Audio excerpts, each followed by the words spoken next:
Buenas tardes a todos. Vamos a dar comienzo ya a este debate tan interesante que ha tenido a bien organizar Casa América. Desde mi punto de vista modesto periodístico, me parece que era un debate necesario, oportuno, y creo que esta institución es probablemente el mejor sitio donde se podía hacer, porque al fin y al cabo el reglamento afecta a 2.700.000 personas aproximadamente, aunque Marcos luego precisará la cifra, no a toda la población inmigrante o inmigrada que está en España. Y la mayoría de esas 2.700.000 personas proceden de América Latina. Así que, evidentemente, este es un foro más que adecuado para debatir en qué medida este texto, este reglamento, pues, va a afectar a la vida diaria o no de muchas de estas personas que se encuentran instaladas y viviendo entre nosotros. Bien, yo soy periodista, trabajo en la cadena SER y trabajo en los temas de inmigración desde 1999. Y bueno, me ha tocado hoy el turno de moderar este debate con posturas, desde mi punto de vista, bastante interesantes, diferentes, desde lo administrativo a lo jurídico, a la atención a la población inmigrante en el día a día, de la red ACOGE, que es una de las organizaciones más importantes en cuanto a la atención jurídica a los inmigrantes, que se ha consolidado así por méritos propios en los últimos años. Y al fin y al cabo lo que nos reúne aquí es debatir sobre un texto, un reglamento que ha sido muy esperado, que ha llegado más tarde, mucho más tarde de lo prometido, tampoco es que sea nuevo en las promesas habituales de las administraciones. Recordemos que este reglamento desarrolla la Ley de Extranjería, cuya reforma quedó aprobada definitivamente en diciembre de 2009 en el Congreso de los Diputados. En aquel momento, el ministro de Trabajo e Inmigración, Celestino Corbacho, prometió que el reglamento que desarrollaba la ley estaría disponible como tarde en junio de 2010. Y bueno, un reglamento que ha costado elaborarlo por muchísimos asuntos que nos podrán explicar y que al fin y al cabo pues, se ha presentado y sigue en formato borrador hace pocas semanas, ¿no? Todos teníamos muchas ganas de conocer el contenido, los periodistas habíamos estado durante meses dando la paliza a los políticos de la Secretaría de Estado de Inmigración, a los asesores, a ver si éramos capaces de adivinar algunos de los aspectos. Había gente que se había creado la expectativa de que el reglamento iba a mejorar la ley, de que el reglamento iba a suavizar lo que la ley, según algunos, había endurecido, de que el reglamento iba a ser más de izquierdas de lo que fue la ley. Es decir, hay muchas opiniones al respecto. El reglamento, al fin y al cabo, desarrolla con muchísimo detalle, yo creo que es el reglamento más minucioso que se ha elaborado sobre extranjería en España, todavía está en formato borrador, cada una de las posibilidades a la hora de renovar los permisos de la entrada en España, de la atención a los menores, etcétera, etcétera, ¿no? Yo tengo muchísimas preguntas para empezar, pero creo que lo adecuado es escuchar primero a cada uno de los ponentes, escuchar sus opiniones, sus argumentaciones y también escuchar el porqué de esta reforma, de este reglamento y qué se pretende con él. Para empezar lo vamos a hacer con Marcos González, que como todos ustedes saben es el director general de Inmigración desde abril del año 2010. Es profesor titular de la Universidad, titular de Derecho Constitucional de la Universidad de Barcelona y también ha sido letrado del Tribunal Constitucional del 1 de abril de 2005 a 2009. Marco, le toca romper el hielo. Bien, muchas gracias, buenas tardes. Yo en primer lugar quería agradecer a la Casa América, ¿no?, la invitación que me cursó, en este caso personalmente, para asistir a este debate que se califica de imprescindible y de compartir, lógicamente, mesa con Cristina, por un lado, a la cual ya conocemos, y con Ramiro, al cual ahora he tenido la oportunidad de conocer personalmente, y con todos ustedes, algunos representantes de embajadas y consulados, a los cuales también he tenido la oportunidad de saludar, pero, insisto, creo que quería empezar mi intervención agradeciendo la invitación. En segundo lugar, en esta intervención general yo quería hacer unas observaciones, se me ha dicho también, en 15 minutos, con lo cual evidentemente no podré entrar en muchos detalles, pero sí algunas observaciones generales, ¿no?, sobre el reglamento de extranjería. Yo comparto el título del debate, un debate imprescindible, sí, pero también quiero decir que es un debate que, aunque de forma muy discreta, eso sí, pero es un debate que se ha estado llevando a cabo en los últimos meses. Lógicamente en el seno del Gobierno, pero también con la sociedad civil. Y yo quiero, en ese sentido, pues, mencionar las aportaciones que desde el principio se solicitaron y nos llegaron y agradecimos, ¿no?, sobre los contenidos del futuro reglamento. Después, como ha comentado Nicolás, el reglamento, una vez elaborado en el seno del Gobierno, fue sometido a audiencia pública a principios del mes de febrero y ha estado en esa fase de audiencia pública durante los 15 días que preveía la ley. Audiencia que ha servido para que, audiencia de información pública, para que más de 50 entidades hayan llegado ya, en relación con un borrador que se presenta, hayan hecho llegar aportaciones que agradecemos y que han sido y están siendo valoradas. Proceso que también ha sido enriquecido por el informe preceptivo, o el dictamen, mejor dicho, preceptivo que tenía que elaborar y que ha elaborado el Foro para la Integración Social de los Inmigrantes, que, como saben, es el órgano de consulta y asesoramiento permanente que existe previsto en la ley, y por lo tanto que ha habido, bueno, y está habiendo ese debate que en alguna fase sí que efectivamente ha sido muy discreto, porque la elaboración de este reglamento pues, no era sencilla de hacerlo de forma pública, pero que se ha estado llevando a cabo durante, insisto, estos meses. También ha habido un diálogo importante con los agentes sociales, y en ese sentido ha habido un principio de acuerdo con los interlocutores empresariales y sindicales, que se ha traducido en el informe de la Comisión Laboral Tripartita, que se emitió el 28 de febrero, insisto, en relación con los aspectos sociolaborales del reglamento. El diálogo también ha existido con fuerzas políticas, también de forma discreta, pero el otro día con la comparecencia de la Secretaría de Estado ante el Congreso de los Diputados, a pesar de que no era preceptivo, porque es un reglamento ejecutivo y, por tanto, el Parlamento bueno, no tiene un papel expreso, pero se ha hecho ese debate. Y también se ha discutido con comunidades autónomas y se celebró la conferencia sectorial hace unas semanas con entes locales, y también se celebró, hay un informe de la Comisión Nacional de Administración Local, y de forma, bueno, yo creo que destacar también, porque no era habitual, pues ha habido algunas reuniones con embajadas, con consulados de aquellos países que tienen entre nosotros una población más importante, en los cuales se les ha transmitido también las ideas generales del debate. Por lo tanto, yo creo que el debate, aunque es imprescindible, se ha llevado a cabo y se va a continuar llevando a cabo. El reglamento actualmente fue remitido ayer al Consejo de Estado, que, como saben, es el órgano consultivo del Gobierno que ha de elaborar, emitir un informe preceptivo en relación con el borrador del reglamento, que es el que posteriormente permite la tramitación ordinaria por parte del Gobierno para su aprobación en Congreso de Ministros. Por lo tanto, ese es un poco el íter en el que nos encontramos en este momento. Segunda idea que quería transmitir. Yo creo que para que el debate sea fructífero, se tiene que tener, como yo creo que ha sido, y aprovecho también para agradecer a las entidades que hasta ahora han participado, el que hayan hecho llegar estas aportaciones que estamos valorando, y algunas han sido incorporadas en el borrador. Para que el debate sea fructífero, yo creo que es muy importante destacar qué se está reformando. Y ahí Nicolás ya lo comentaba, estamos reformando o estamos haciendo un nuevo reglamento de la Ley de Extranjería.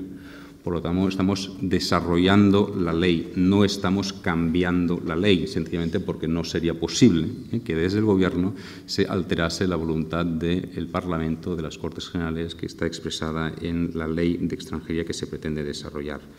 Estamos desarrollando esa ley, no estamos desarrollando otras leyes. Por lo tanto, no hay en el reglamento, como habrán podido ver, nada en relación al reglamento de desarrollo de la ley de asilo, porque son reglamentos distintos. También es distinto, y sobre esto volveremos, el tema del régimen de internamiento de los CIES, un régimen de internamiento que la propia ley remite a un reglamento distinto, y por lo tanto ese aspecto será abordado próximamente en un reglamento distinto. De ahí que el contenido de lo que hasta ahora se ha conocido en relación con el régimen de internamiento de los CIES era muy escueto. Y, en todo caso, me interesa mucho destacar la idea obvia en el ámbito de los juristas, pero no tan obvia en el ámbito de la sociedad en general, de que el contenido del reglamento, lógicamente, está limitado por la ley y, yo creo que es muy importante también poner de manifiesto, está limitado también y de forma creciente por los contenidos de la normativa comunitaria, que, como ustedes saben, en estos ámbitos de la extranjería cada vez son más incisivos. Y, por lo tanto, ese es otro límite que tiene el reglamento y que, lógicamente, no puede alterarse. El reglamento, en general, es una norma que, sobre todo, lo que trata es de concretar, desarrollar la ley, haya mandato expreso o no, y por tanto concreta muchos de los aspectos de la ley, pero sobre todo es una norma que regula procedimientos. Y esto ha sido una reflexión que hemos tenido muy importante porque, como Nicolás también ha comentado, es seguramente el reglamento más detallista, el que regula más procedimientos y lo hace con más detalle. Bueno, eso responde a la propia naturaleza de la norma que se está aprobando, que es un reglamento que, insisto, sobre todo, no solo, pero sobre todo, trata de regular los procedimientos y los múltiples procedimientos que afectan a la vida cotidiana de los extranjeros. ¿Cuáles serían los objetivos generales dentro de este contexto, los objetivos generales del reglamento? Pues yo creo que, en general, hay algo muy básico, pero muy esencial, pero yo creo que es importante, porque un poco resume lo que acabo de mencionar. Se trataría de optimizar los principios de la política de la inmigración que por primera vez se contienen en la Ley de Extranjería. La Ley del 2009 introdujo por primera vez, como resultado final y como voluntad política de establecer un marco, un modelo migratorio concreto, unos principios en el artículo 2 ter de la ley, que ahora lo que se trata es de desarrollar en el contexto en el que nos encontramos, que es un contexto efectivamente de cambio económico, de cambio de ciclo económico, de cambio seguramente también de ciclo migratorio y, por lo tanto, en ese contexto se trata de desarrollar esos principios, que simplemente recuerdo los esenciales, pero que son importantes en cuanto al marco general. En primer lugar, ordenar los flujos laborales según las necesidades de la situación nacional de empleo. Esto es un elemento, insisto, básico de la política de inmigración que se contiene en la ley y que el reglamento desarrolla. En segundo lugar, favorecer la integración social de los inmigrantes. Y, en tercer lugar, luchar contra la inmigración irregular. Estos principios no solo son estos, pero estos son un poco los básicos de la política migratoria que, lógicamente, en este nuevo contexto, el reglamento trata de desarrollar. Estos serían los objetivos generales. Concretamente, ¿qué es lo que pretende hacer el reglamento? Y me permitirán que vaya un poco telegráficamente, porque en esta primera intervención se trata simplemente de apuntar ideas generales. En primer lugar, se trata de consolidar y se pretende consolidar un modelo basado en la regularidad y en el ámbito laboral, vinculado al mercado de trabajo. Como decía, eso deriva directamente de la ley y en el actual contexto es algo importante de resaltar. Y en ese sentido, el reglamento lo que pretende, una de las cosas que pretende, es mejorar los mecanismos que sirven para medir cuál es la situación nacional del empleo. Concretamente, el catálogo de ocupaciones de difícil cobertura, los certificados que emiten los servicios públicos de empleo para acreditar que existe efectivamente una necesidad de contratar en el exterior, porque en el interior no hay mano de obra dispuesta a cubrir esos puestos. Y esta regulación de estas figuras se trata de hacerla coherente con la reforma que se está produciendo en el ámbito de las políticas activas de empleo y en el ámbito de la movilidad del mercado y de los trabajadores en España.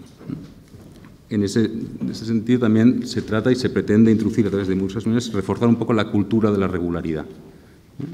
Que la contratación se produce de forma regular y, por lo tanto, si hay cultura irregular, intentar penalizarla a través de la no concesión de autorizaciones en el futuro. En segundo lugar, lo que también se trata es de promover mecanismos que fomenten y garanticen la movilidad y el retorno voluntario. En ese sentido, yo creo que hay, por un lado, una idea que late en el reglamento, y es que en España, al igual que en otros países, lo que también se pretende es captar el talento que es necesario para la economía española. Y como consecuencia de eso, a nivel comunitario, y por lo tanto también en nuestro país, existe una serie de figuras, investigadores, personal cualificado, al cual se establece un régimen para ellos y para sus familias que pretenden eso, fomentar esa movilidad.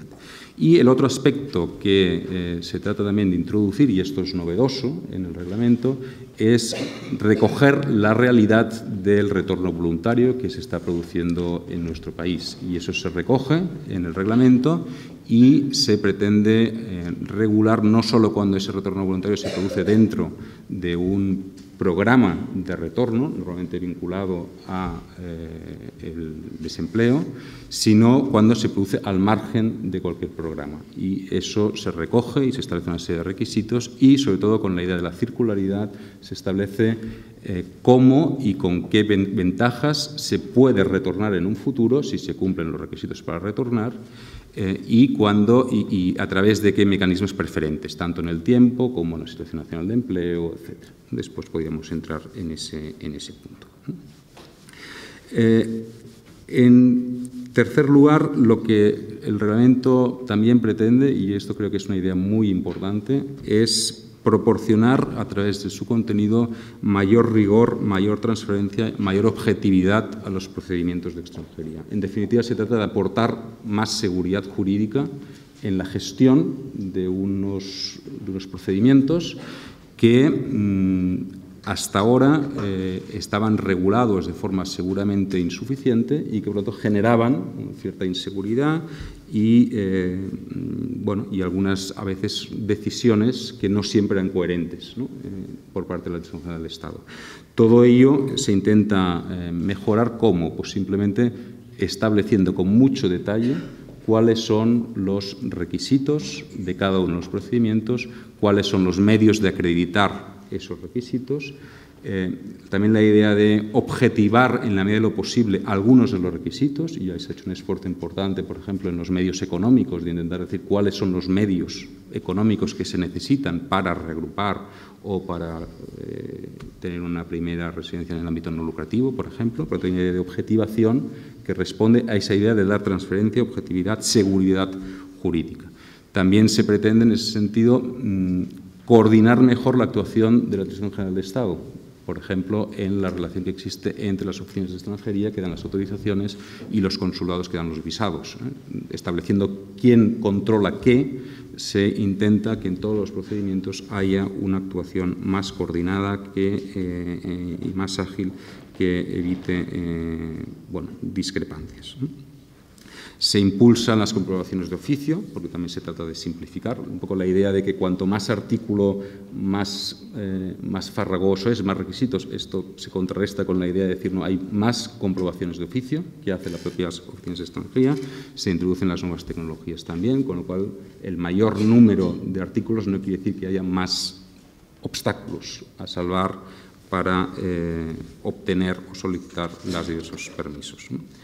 En cuarto lugar, se trataría también de fomentar la integración de los inmigrantes regulares y en este sentido hay diversas medidas. Desde la propia idea de seguridad jurídica, que me parece muy importante para hacer posible la integración, hasta el desarrollo reglamentario que se hace de figuras que yo creo que son muy importantes para la integración, como son la recuperación familiar, por ejemplo, o como son todos los mecanismos de renovación, y el desarrollo de algunas novedades de la ley, como es el informe de esfuerzo de integración, que afecta a la renovación de los permisos.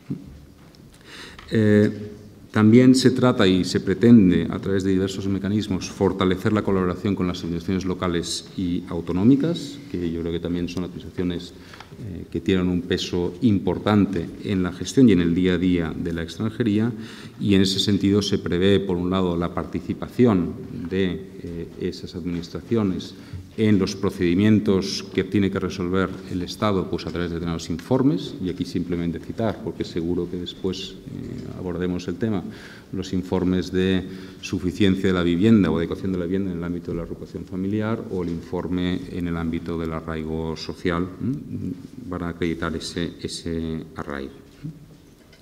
Y esa colaboración con estas entidades yo creo que también se pone de manifiesto con algo que también es novedoso. Era reclamado por las administraciones para poder ejercer sus competencias de forma más eficaz, como era el tener determinados datos estadísticos sobre, por ejemplo, el número de reproducciones familiares que se solicitan o el número de autorizaciones de reproducción familiar que se conceden, para de esta manera planificar sus propias políticas en el ámbito autonómico, en el ámbito local. Pues bueno, esta es una forma de colaboración que se introduce también en el reglamento.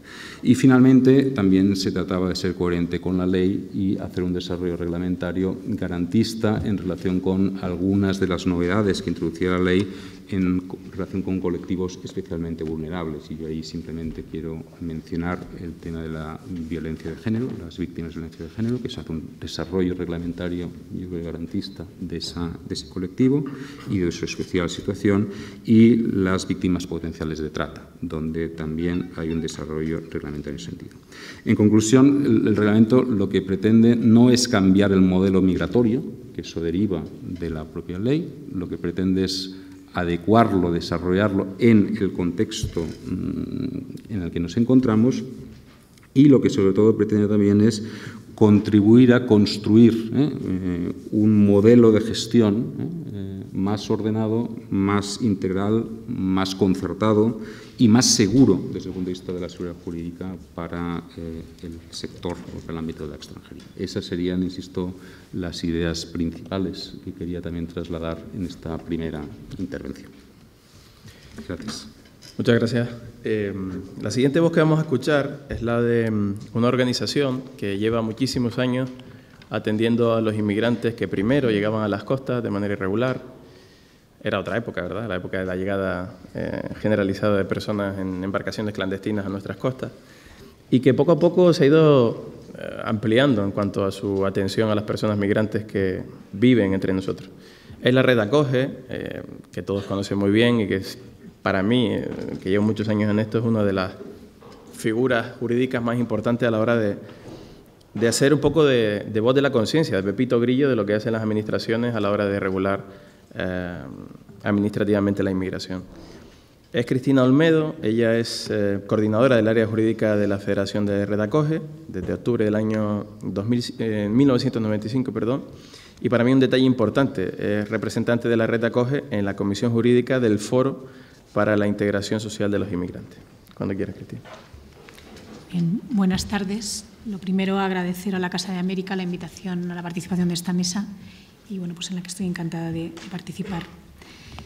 Se nos ha pedido a los componentes de esta mesa que hablemos poco tiempo para dar paso al debate y que pueda ser pues que se puedan producir muchas preguntas y bueno, pues que sea más rica la intervención, ¿no? Entonces voy a intentar dar unas pinceladas, simplemente porque todavía queda el último ponente, de lo que para nosotros, bueno, pueden ser las novedades más positivas o más importantes del reglamento y, bueno, algunos de los puntos que más nos preocupa, un poco para que luego en el debate pues se puedan desarrollar o preguntar y tal.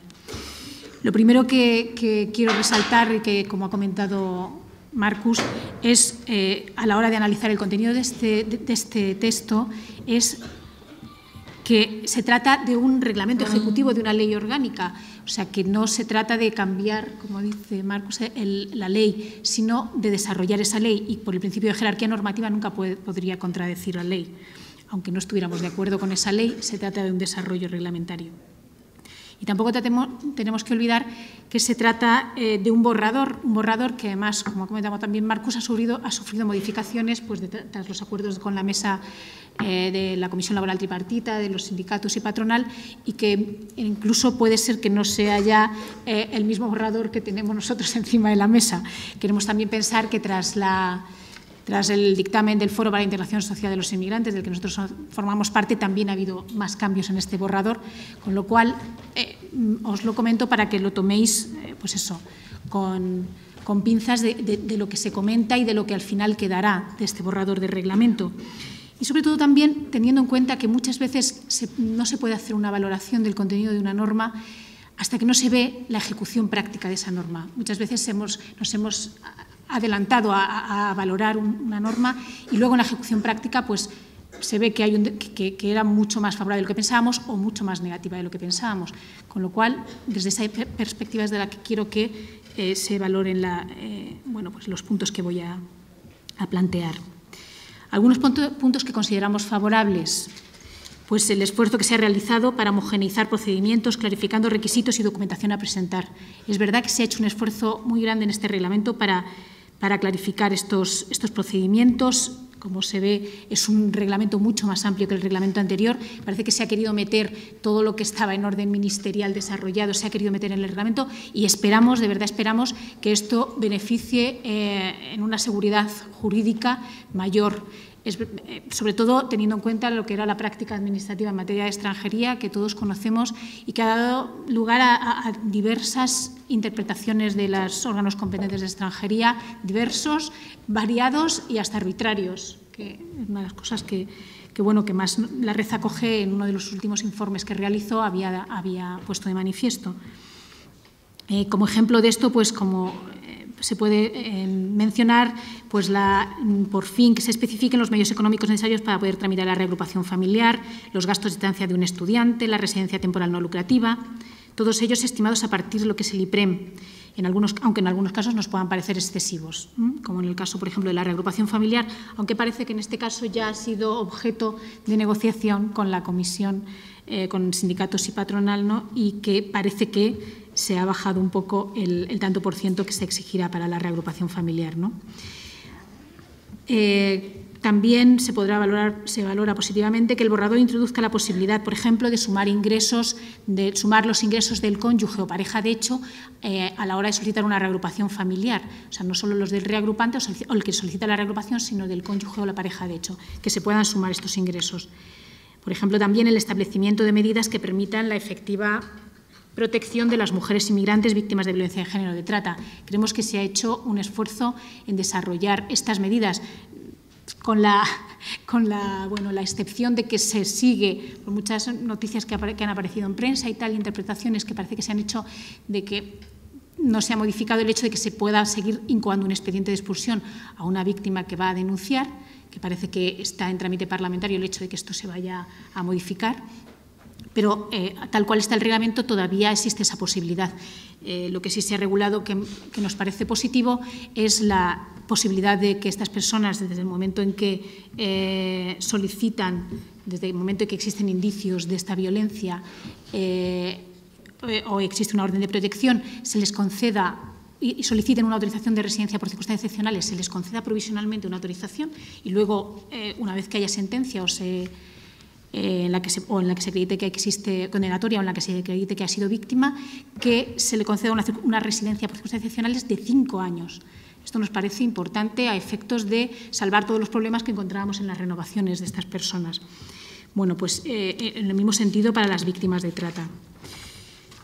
Se ha introducido también un nuevo supuesto de residencia por arraigo familiar para los ascendientes de españoles, que viene pues a dar respuesta a la doctrina y a la jurisprudencia ya de la Audiencia Nacional unánime y reiterada de los tribunales españoles y también últimamente de la reciente sentencia del Tribunal de Justicia de la Unión Europea de 8 de marzo de 2011.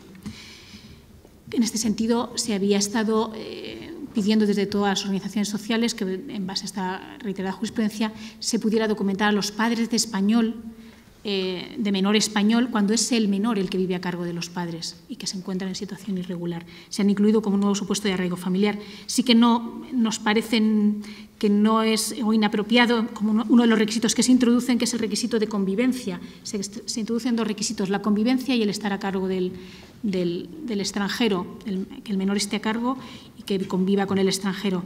El requisito de la convivencia no nos parece apropiado porque no se ajusta a la realidad social, pues son frecuentes las situaciones en las que aunque el extranjero no vive con el menor, el extranjero cumple los deberes propios de la patria potestad, o sea, está manteniendo a ese menor. Otro de los puntos que podríamos considerar favorables es la flexibilización de alguno de los requisitos para la obtención de una residencia temporal por arraigo.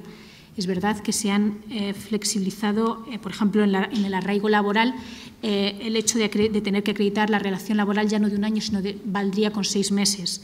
O en el arraigo social, el hecho de que se puedan presentar contratos a tiempo parcial, no ya solo un contrato a tiempo completo, sino contratos a tiempo parcial, que en el cómputo global se entienda que son de 30 horas, pero siempre que sean en la misma ocupación. Este último requisito ya no nos parece tan apropiado, puesto que nos parece mejor la redacción, por ejemplo, y la posibilidad que se les ha dado a los familiares reagrupados que quieren acceder a una residencia independiente, que se les permite también presentar varios contratos, aunque no sean de la misma ocupación. Entendemos que, bueno, pues dada pues cómo está el mercado laboral, sería más adecuado, ¿no? Bueno, la flexibilización, otro de los puntos sería la flexibilización de algunos de los requisitos para la obtención de una autorización no, este es el que estaba comentando, y la regulación y distinción, la regulación que se ha hecho y la distinción de la residencia de larga duración. La residencia de larga duración, que sería la permanente que conocíamos siempre, la que se accede después de la residencia temporal, y la distinción que se ha hecho con respecto a residencia de larga duración UE. ¿Vale? La regulación creemos que cumple las garantías o está en coherencia con lo establecido en la ley, en la directiva que transpone. En ese sentido serían los puntos, por poneros algunos positivos, ¿no? Y algunos puntos que nos preocupan también, no podemos hacer un examen exhaustivo, pero sí queríamos resaltar algunos. La exigencia que se ha introducido en el reglamento, porque estaba establecida así en la ley, de la necesidad de acreditación de escolarización de los menores en educación obligatoria a la hora de las renovaciones de autorizaciones de residencia, ¿vale? No solo de autorizaciones de residencia temporal, sino de autorizaciones también de larga duración, de residencia de larga duración, que el requisito que se estableció en la ley en el 9.4 de que se acredite por un informe de la comunidad autónoma que se ha tenido escolarizado y se tiene escolarizados a esos menores a cargo. Bien, pues en la redacción que aparece en el reglamento se establece la necesidad para renovar de esa certificación de la comunidad autónoma, pero entendemos que la ley en ningún caso establecía este requisito. Entendíamos que para que se tuviera en cuenta su derivación por la autoridad de extranjería hacia la normativa específica, hacia las consecuencias de su normativa específica de la no escolarización, pero en ningún caso creemos que obligue el artículo 9.4 de la LOEX a que sea una causa de denegación de la renovación, el no tenerlos escolarizados. Evidentemente nos parece positivo que se preocupe de la escolarización de esos menores, pero no que sea una causa de denegación. Y en este sentido, bueno, pues hemos hecho nuestras propuestas en el dictamen del Foro para la Integración Social de los Inmigrantes. Esto, ¿por qué os lo digo? Porque el supuesto de no renovación por esta causa conllevaría a la no renovación del menor, tampoco de la autorización de residencia del menor, del que depende del progenitor, y iría en contra del interés jurídico del menor, que sería el interés a proteger en este caso. Bien, pues en este caso nosotros entendemos que tanto la Ley de Protección Jurídica del Menor como la propia Ley de Extranjería, cuando habla del principio de no discriminación e igualdad de trato para todos los que se encuentren en España, la interpretación que puede hacerse en este sentido es no ir en contra del interés del menor, y entendemos también que no se debe convertir la ley de extranjería, y en este caso su desarrollo reglamentario, en una ley sancionadora que sancione todo lo que tenga que ver con el elemento extranjero. O sea, que donde estén recogidas todas las infracciones que tengan que ver con el elemento extranjero. Entonces, entendemos que en este caso esto lo único que debe decir es sí, se presente esta certificación, pero a efectos de su derivación, o de los efectos establecidos en su normativa específica, no de la denegación en concreto de esta autorización de residencia. Otro aspecto que nos preocupa sería respecto al informe, al famoso informe que tienen que emitir las comunidades autónomas referidos al esfuerzo de integración. El esfuerzo de integración que, como sabéis, estableció el artículo 31.7 de la LOEX para las renovaciones de residencia temporal. Deberá acreditar, se valorará especialmente el esfuerzo de integración del extranjero en el país, como acreditado a través de la participación en acciones formativas que están recogidas en el artículo 2 ter de la Ley de Extranjería, ¿no? El concepto de integración que subyace del texto de la Ley de Extranjería, nosotros no lo compartimos. Creemos que este esfuerzo de integración fue uno de los puntos que desde luego más criticamos de la reforma de la LOEX, porque entendemos que bueno, pues el concepto que subyace, como os digo, no tiene que ver realmente con un concepto de bidireccionalidad en la integración y con el principio de igualdad de trato, de iguales derechos y obligaciones para todos los que viven y trabajan legalmente en España, porque es poner como nuevos requisitos o poner nuevas exigencias a los extranjeros no comunitarios temporales, además solamente, y no a todos los temporales, evidentemente, no a los altamente cualificados ni a los investigadores, a la hora de renovar. Este esfuerzo de integración, bueno, pues es como nuevos requisitos que vienen ya a vienen a dificultar la ya difícil gestión de la renovación y la gestión de la autorización, ¿no? Y además viene pues con el fondo a culpabilizar al inmigrante de su no integración y no deja ver pues qué esfuerzos se están haciendo por parte de las comunidades autónomas o por parte del Estado para la integración de esas personas. En este sentido, creemos que, tal como ha quedado en el reglamento, podría ser uno de los menos perjudiciales o menos restrictivos que podrían haber quedado, puesto que solamente parece que la regulación propuesta en el borrador solamente queda a potestad del interesado, luego no es de obligada presentación, y solamente para los supuestos en los que no se cumpla alguno de los requisitos objetivos ya establecidos en el reglamento para la renovación. Pero aún así nos parece que no queda suficientemente clara la regulación, puesto que queda como confusa y puede dar a interpretaciones restrictivas por parte de las comunidades autónomas, que son las que tienen que hacer el informe, puesto que dice, habla de que tal informe debe tener como contenido mínimo la certificación de la participación activa. ¿Qué se va a entender por participación activa? O sea, que tienes que aprobar unos exámenes o que tienes que acreditar. ¿Qué se va a entender por las comunidades autónomas? Que vaya acabando, ¿no? Me imagino. Simplemente para terminar, simplemente esto, cómo ha quedado el esfuerzo, esa participación activa nos parece que no ha quedado clara y que puede dar a una interpretación que, como sabéis, es un informe de la comunidad autónoma que puede dar interpretaciones restrictivas. Finalmente, otro de los puntos que nos preocupa es a la hora de valorar los medios económicos acreditados por el solicitante de reagrupación familiar. Se establece un nuevo requisito y es que se tendrá en consideración la perspectiva de mantenimiento de una fuente de ingresos en el año inmediatamente posterior. ¿Cómo se va a acreditar esto? ¿Qué ingresos nos parece que queda suficientemente? No da seguridad jurídica este requisito. Otro punto sería la regulación que se ha realizado de los supuestos en el que cabe el cambio de empleador en las autorizaciones iniciales de residencia y trabajo por cuenta ajena, en los que el alta del trabajador no se produzca por razones ajenas al extranjero. Me estoy refiriendo al caso de que el trabajador ya viene con su visado, con su autorización para trabajar y que no es dada de alta en el momento en que ya está aquí, entra en España por el empleador, con lo cual no entra en vigor su autorización. En estos casos solo se han establecido dos supuestos en los que se le podrá permitir el cambio de esa autorización para trabajar, o sea, de empleador, o sea, de ese contrato, que son en el caso de muerte o desistimiento del empleador, no en el caso de que sea simplemente que el empleador no le da la gana de darle de alta cuando no es una circunstancia que sea culpa del trabajador. Y bueno, pues nos preocupa que no se haya regulado esta circunstancia en el reglamento. No quiero extenderme más, luego si no podemos hablar en el debate. El establecimiento de los puntos sería el establecimiento como otro supuesto de denegación de autorizaciones de residencia y trabajo por cuenta ajena inicial, así como de los profesionales altamente cualificados, de que de así valorarlo el órgano competente para resolver cuando conste un informe policial desfavorable. Volvemos a los informes policiales desfavorables como causa para denegar una autorización de residencia inicial. Numerosa jurisprudencia se ha pronunciado en contra de otorgar valor suficiente a un informe policial cuando no está basado en la existencia de una condena penal para denegar esa autorización de trabajo, porque iría en contra del principio de presunción de inocencia.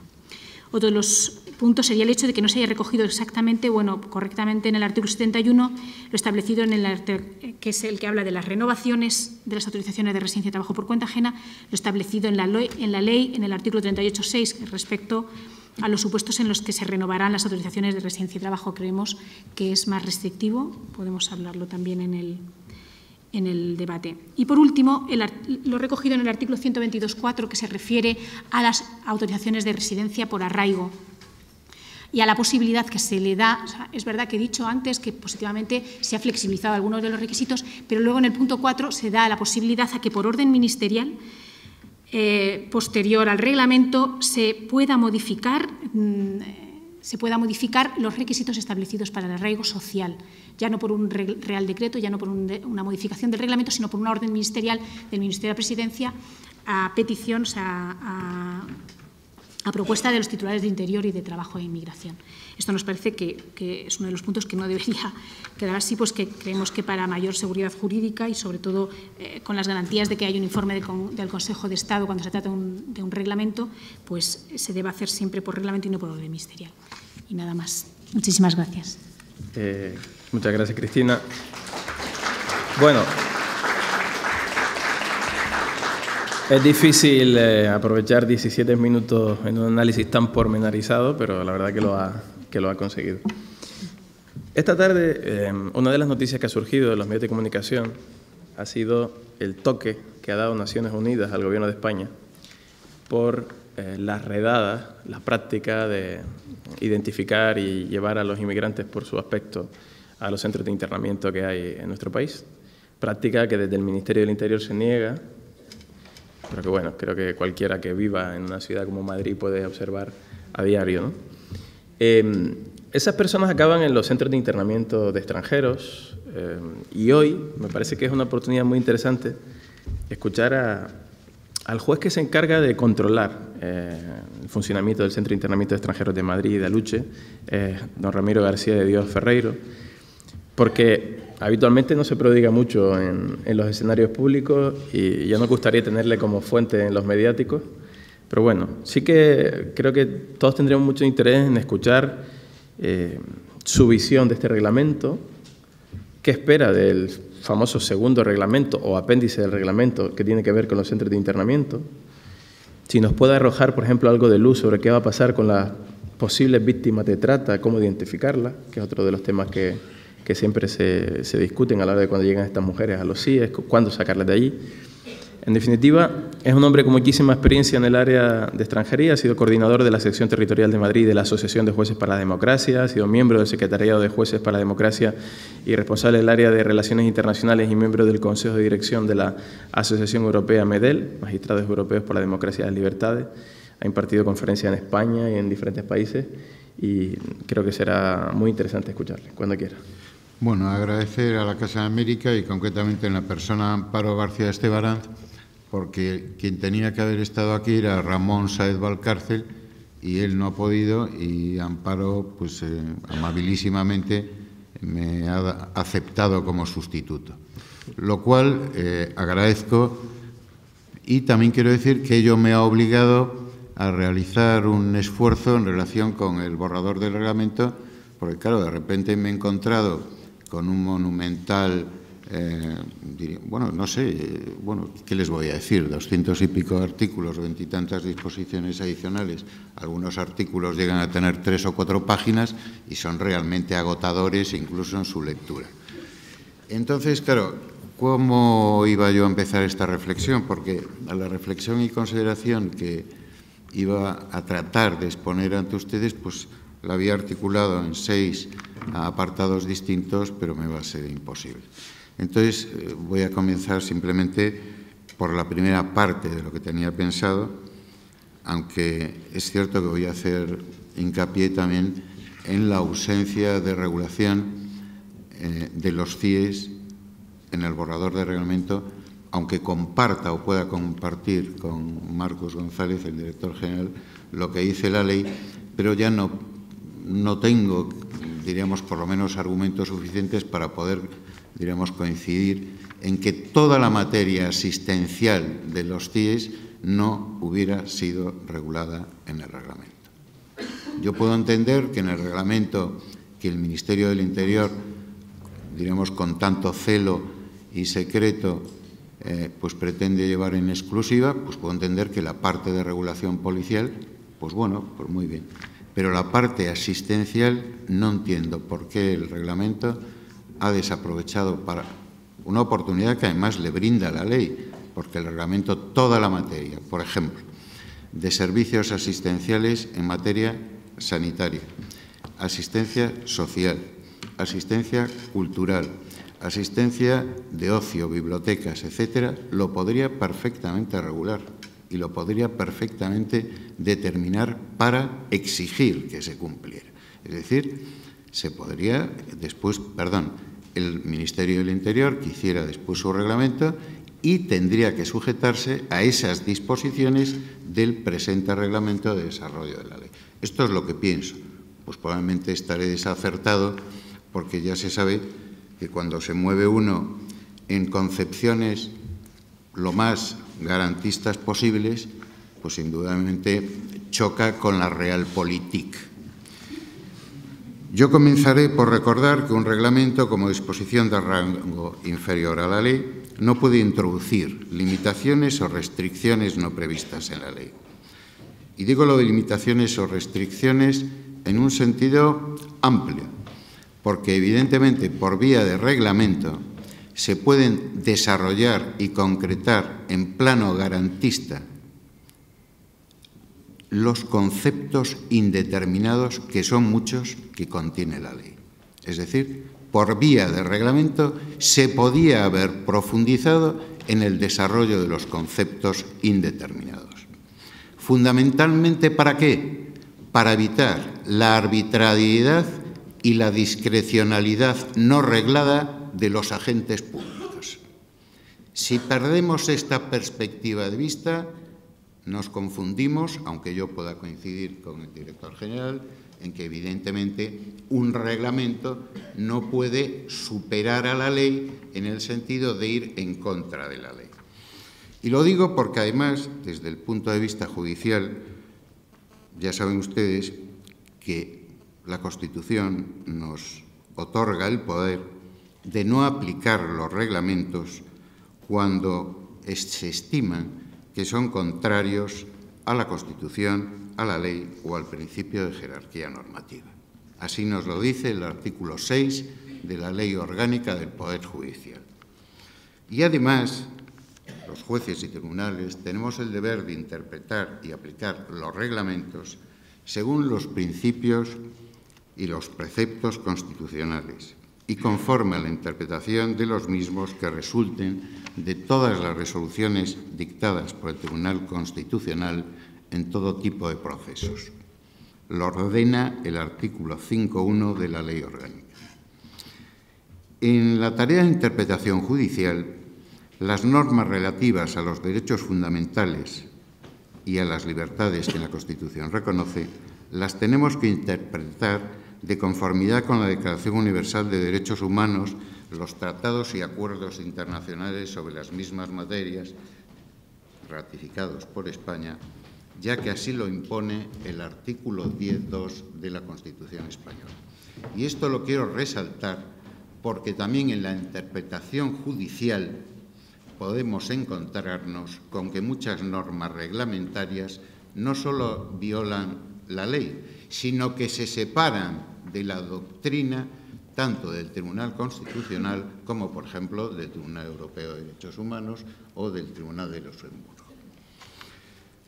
Ahora bien, un reglamento, sin contradecir la ley, sí puede desarrollar en sentido garantista y detallado el alcance y la efectividad formal y material de los derechos, libertades y garantías reconocidos en la ley.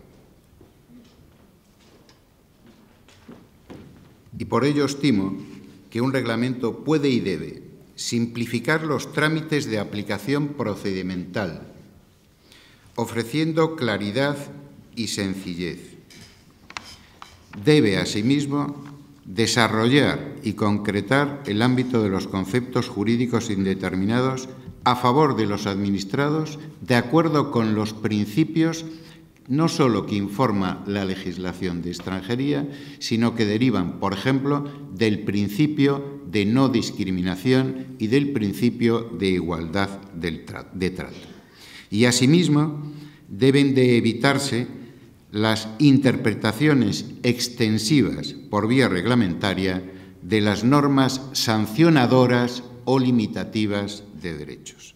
Es decir, estimo que un reglamento puede introducir mejoras sustanciales para el desarrollo y aplicación de la ley y favorecer la agilización de los trámites burocráticos, evitando que el propio reglamento construya un marco procedimental más parecido a una carrera de obstáculos que a unas vías claras y sencillas para que los administrados, en este caso las personas migrantes, puedan no solo gozar de los derechos, libertades y garantías, sino acceder precisamente a derechos.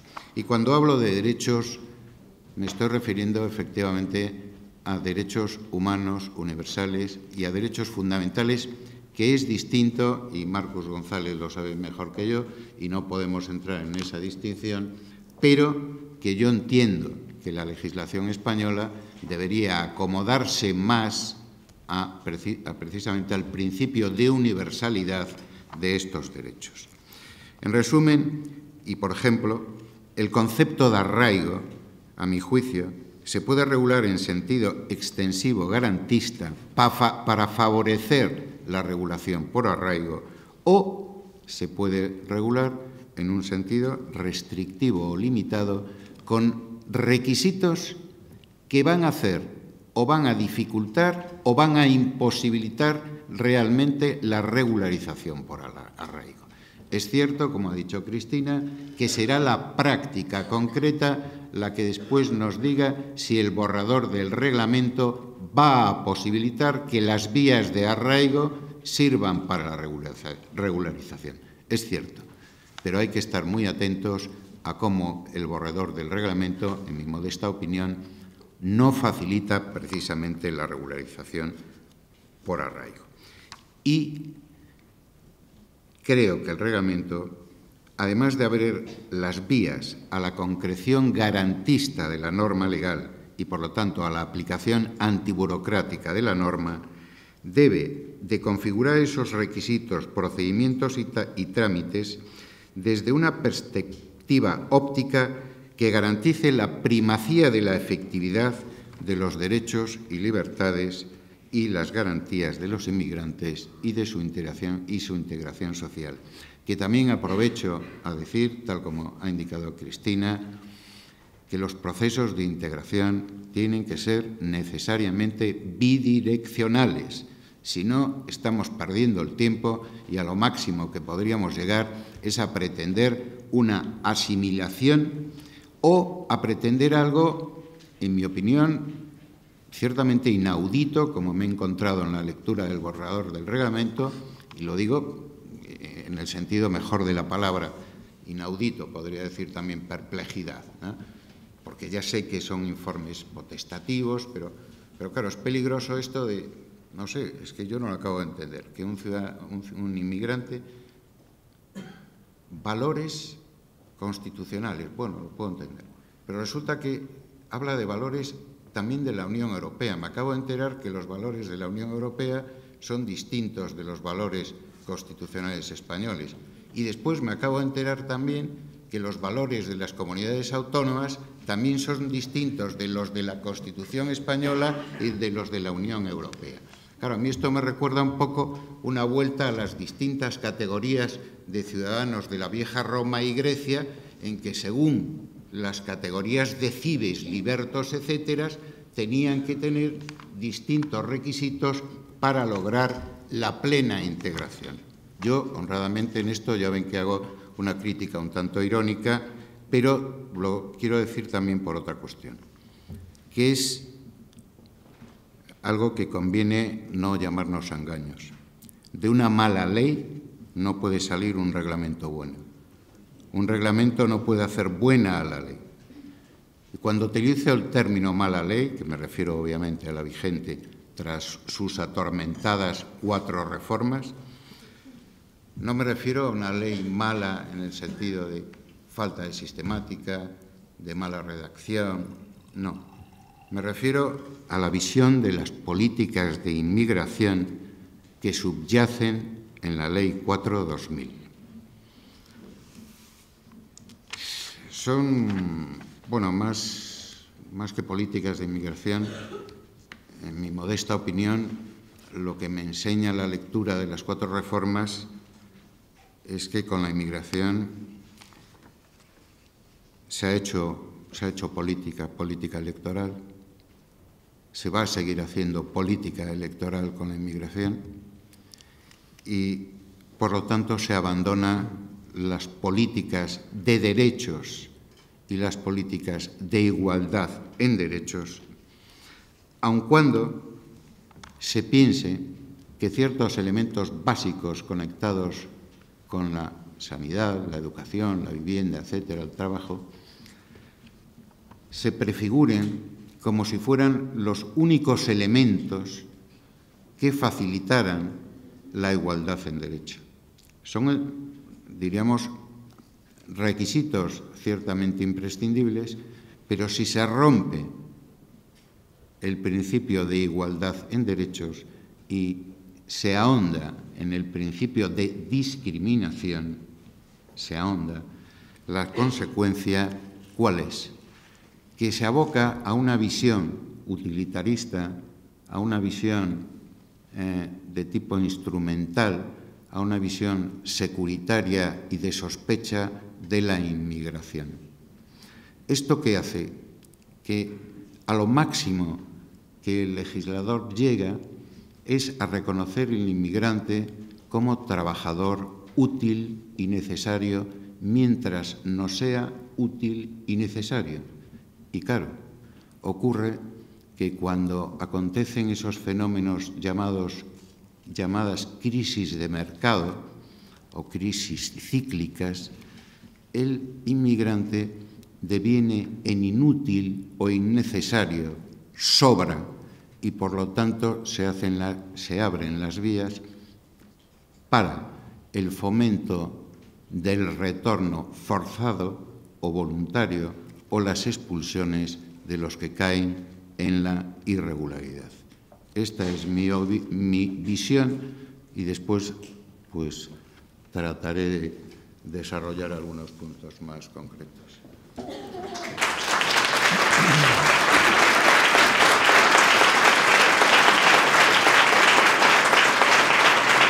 Bueno,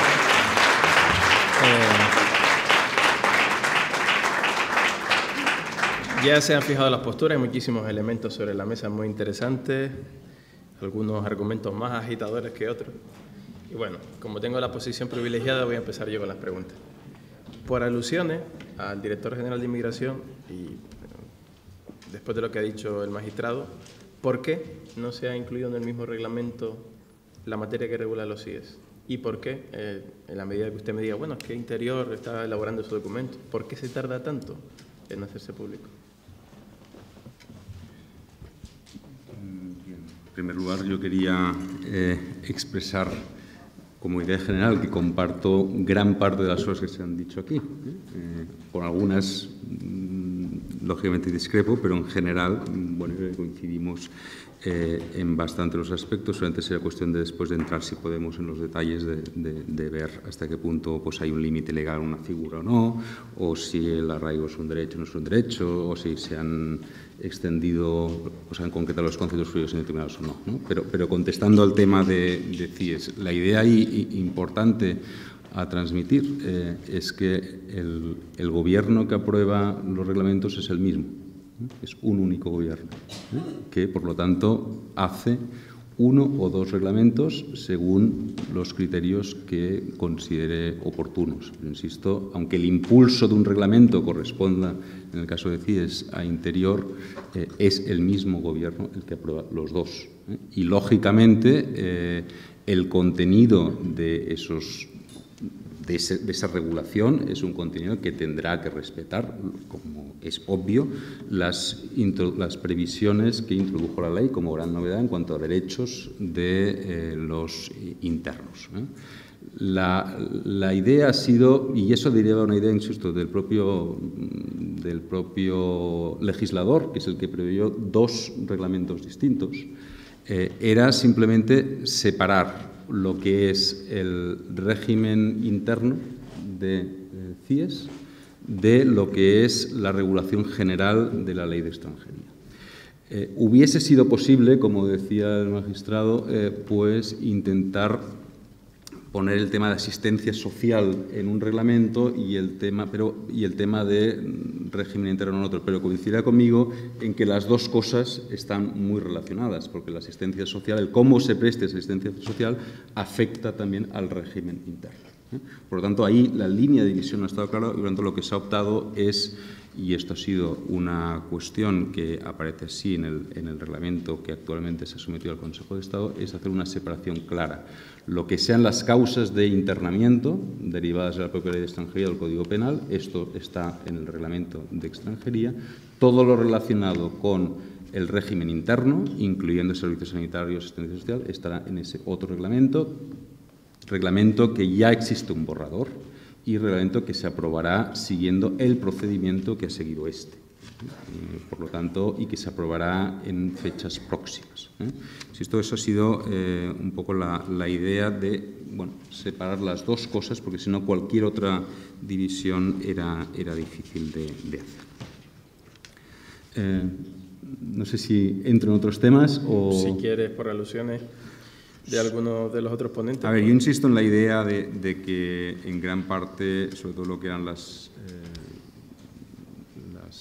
reflexiones más generales y más teóricas incluso, ¿no? de fuentes del derecho y de poder legislativo, poder ejecutivo, el control judicial, la influencia, pues eso yo creo que lo comparto, ¿no? Yo ahí simplemente quiero, al hilo de las dos intervenciones, sí que resaltar algunas ideas, antes de entrar en los temas puntuales. De entrada, el reglamento seguramente por esperado hace que muchos piensen que lo puede todo y puede solucionar los diversos problemas y dificultades que hay en la gestión de la inmigración. Lo primero que es evidente que se tiene que reconocer y es que el reglamento no lo puede todo. De entrada, porque es una norma jurídica, el fenómeno migratorio es mucho más complejo, obedece a muchas más cosas y el derecho tiene ahí un límite evidente. Y segundo, porque, como se decía aquí, después del reglamento se trata de la gestión. Y lógicamente, me ha parecido intuir cierta desconfianza sobre que la gestión pueda mejorar. Bueno, eso lo veremos. Nuestra preocupación está siendo ya, a través de diversas actuaciones, de mejorar la gestión, de unificar el modelo de oficinas de extranjeros, de dar instrucciones, de comprobar, de estar muy presentes en el día a día de las oficinas, pero efectivamente, ahí lo tendremos que ver. Pero nuestra reflexión ha sido un buen reglamento es requisito necesario, aunque seguramente no el único, para que haya una buena gestión. Y un buen reglamento que concrete los elementos, que dé seguridad jurídica, que determine y concrete en la medida de lo posible conceptos jurídicos indeterminados. Y yo creo que el reglamento lo hace. Por ejemplo, en el ámbito de la regulación familiar, de los ascendientes, las razones humanitarias por las que se puede reagrupar a un ascendiente menor de 65 años, eso el reglamento intenta concretarlo. Seguramente en otros ámbitos no lo habrá hecho tanto como sería deseable, pero en general yo creo que hay una idea de intentar también concretar los conceptos jurídicos indeterminados que lógicamente nunca se pueden concretar del todo porque lógicamente hacen referencia a aspectos de valoración. Pero insisto, el reglamento no lo puede solucionar todo, pero es una pieza imprescindible para hacer posible una mejora en la gestión de la extranjería.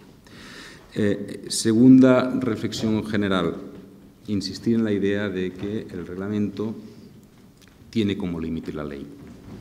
Y, por lo tanto, algunas de las cuestiones que se han mencionado aquí, podemos después discutirlas, en el foro han sido objeto de discusión, y yo considero que pueden ser opiniones muy respetuosas, pero que no tienen cabida en la ley actual. Otra cosa es que la ley se modifique.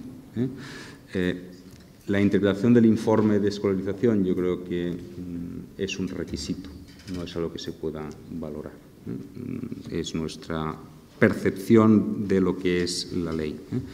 El esfuerzo de integración, la regulación que se hace en el informe de esfuerzo de integración sigue casi al pie de la letra de la ley. Es la ley la que habla de valores constitucionales, valores estatutarios, valores de la Unión Europea, que lógicamente son valores muchas veces coincidentes, pero también pueden ser valores en algún punto no exactamente iguales. Por lo tanto, ahí la ley, el reglamento,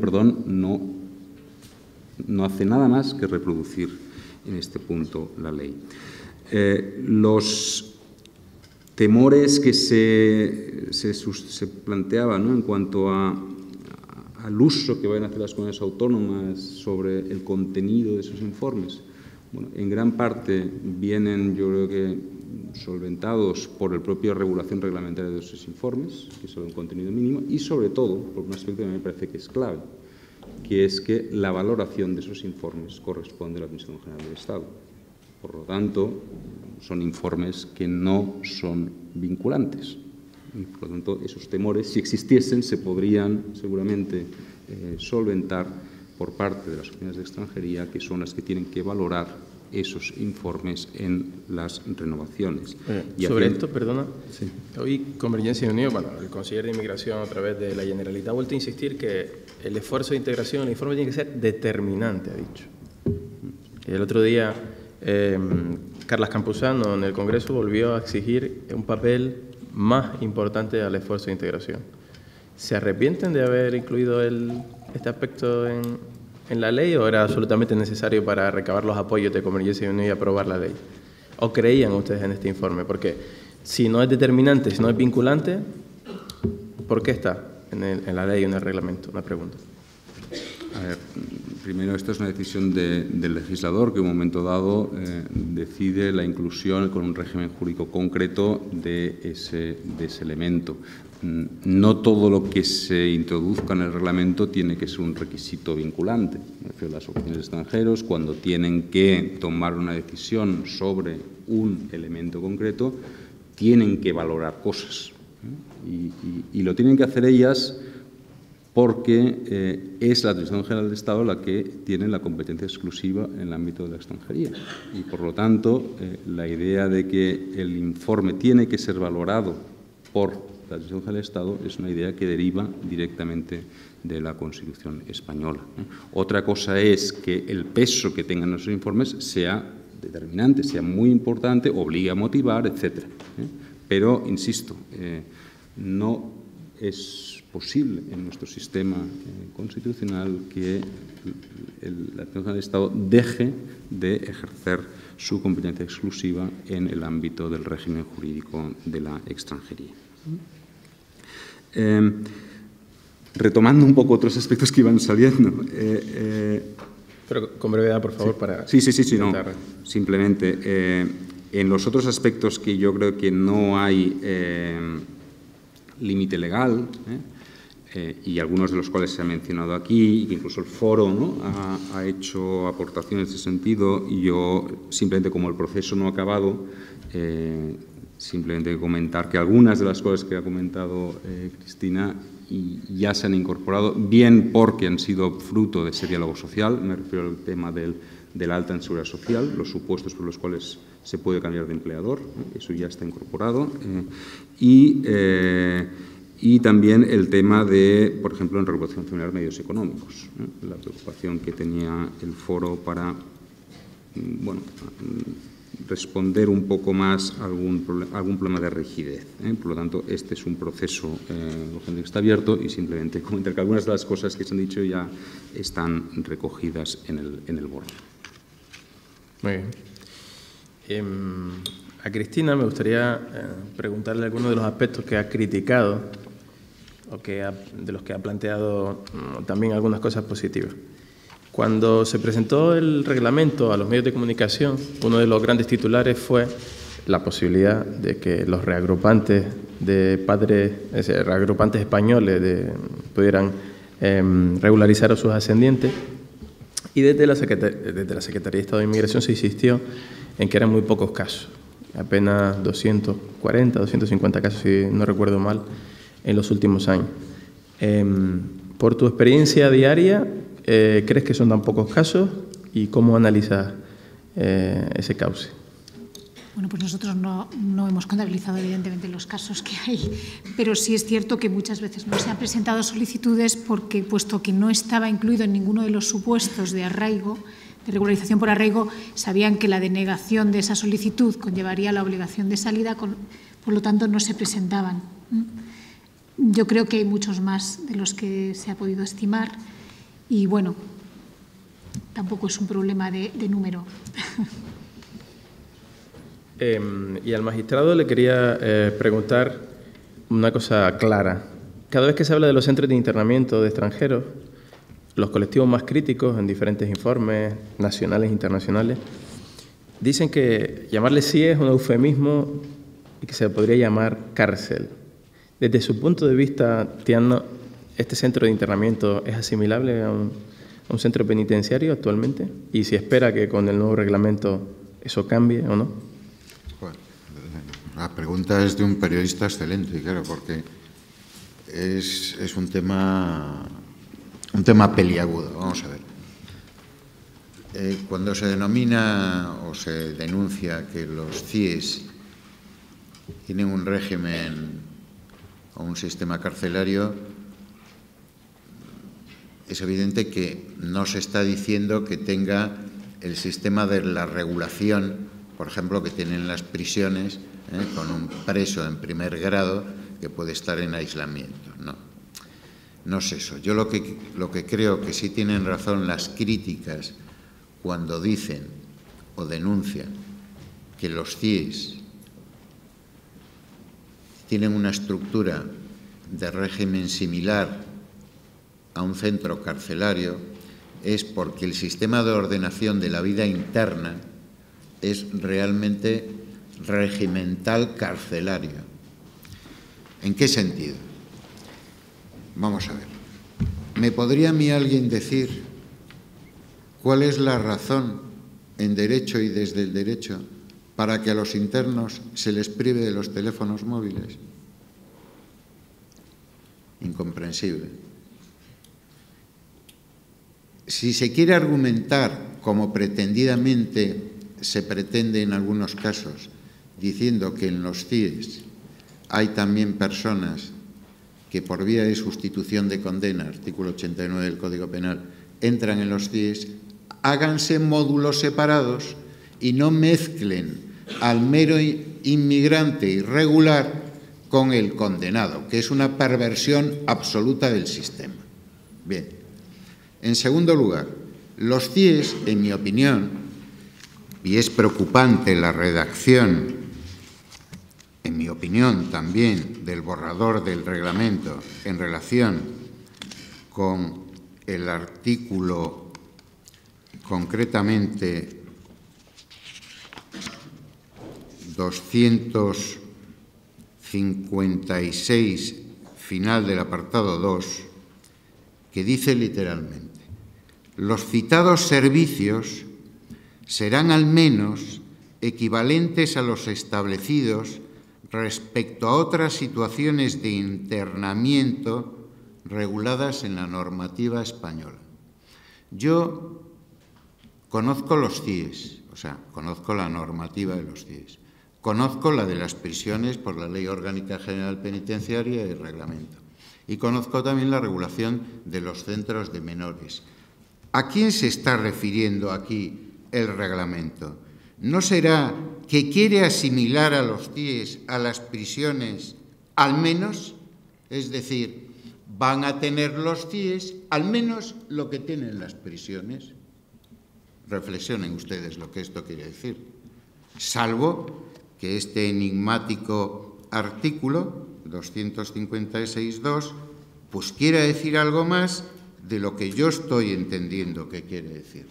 En segundo lugar, los CIEs, que yo los conozco porque soy juez de control junto con mis compañeros, la magistrada de instrucción número 19 y el magistrado del número 20, hemos coincidido en apreciar en las visitas, tanto en la avisada como en las no avisadas, en que el sistema de regulación de vida interna es carcelario.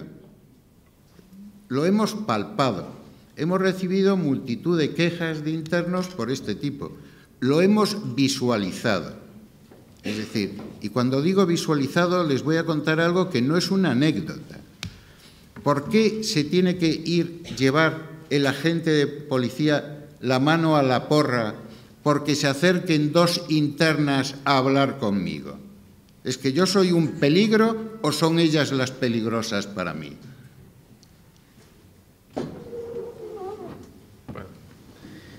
Reflexionen ustedes, ¿no? Bueno, ha llegado el momento de abrir el turno de preguntas en el público. Hay muchísimas manos levantadas, pero bueno, me habían pasado un papelito de alguien que está en el público y que creo que tiene un caso en particular que igual podría exponer muy brevemente. Lo que sí les pido, por favor, es importante para dinamizar el debate, es que no hagamos reflexiones hondas de 10 o 15 minutos, hagamos una pregunta en concreto a los ponentes y así será mucho más interesante para todos y más dinámico. Podemos empezar por la persona que me ha pasado esta nota y que creo que es víctima de la irregularidad sobrevenida, que es un tema del que no hemos hablado, y si quiere hacer alguna pregunta rápida al respecto. Bueno, no soy víctima de irregularidad sobrevenida, yo trabajo en la Embajada de Ecuador, soy consejero de la Embajada, y uno de los temas que nos preocupa, no creo que solo a mi embajada, sino a todas las embajadas latinoamericanas, es justamente el tema de la irregularidad sobrevenida. Es un tema complicado, puesto que, como todos lo han señalado en la mesa, España vive una crisis económica probablemente sin precedentes, con 4,5 millones de personas en el paro, y claro, como la tarjeta de residencia y trabajo de alguna manera está enganchada a tener trabajo, ¿qué sucede con los inmigrantes que no pueden renovar su tarjeta porque han perdido su trabajo, han perdido las prestaciones del paro?